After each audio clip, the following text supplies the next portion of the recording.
Panginoong Jesus ang hindi niya ginawa yun. Hindi niya tayo chinap-chap ng payment or installment. Binayaran niya ng buo. That's the reason why ang sabi ng Panginoon, it is finished. Wala nang substitute.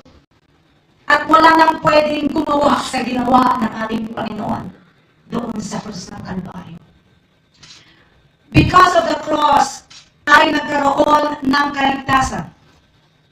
Dahil sa krus, nabubo ang dugo ng ating Panginoong Jesucristo. Hindi dahil sa napako, because there's a blood flowed.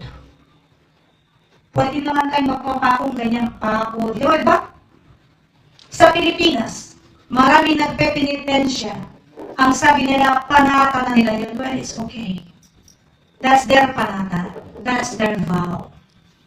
Pero tayong mga anak ng Diyos na tinubos ng banal na dugo ng ating Panginoon Jesus, wala tayong karapatan isubstitute ang ginawa ng Panginoon sa Kristo.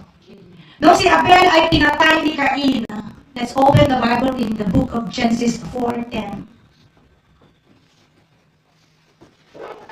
Genesis 4:10. Dito pa lang mayroon ng dumanak na dugo. Okay, Genesis 4:10. Ang sabi niya, but the Lord said, what have you done? Listen, your brother's blood cries out to me from the ground. Cries out to me from the ground. Pero sa ibang translation, naghihingi ng paghihiganti. Sa Tagalog, Sister Micaela, Tagalog nga po. At sinabi ni Yahweh, Cain, ano itong ginawa mo? Sumisigaw sa akin mula sa lupa ang dugo ng iyong kapatid at humihingi ng katarungan. Ang blood ni Abel during those times, ang hinihingi niya ay katarungan, paghihiganti sa naganap sa ginawa ng kanyang kapatid. Ngunit ito ay kontrast sa blood ni Jesus. Open the book of Hebrew.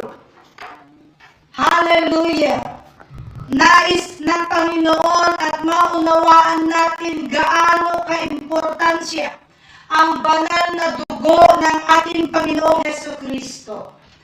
Hallelujah. Hebrew 12, verse 24.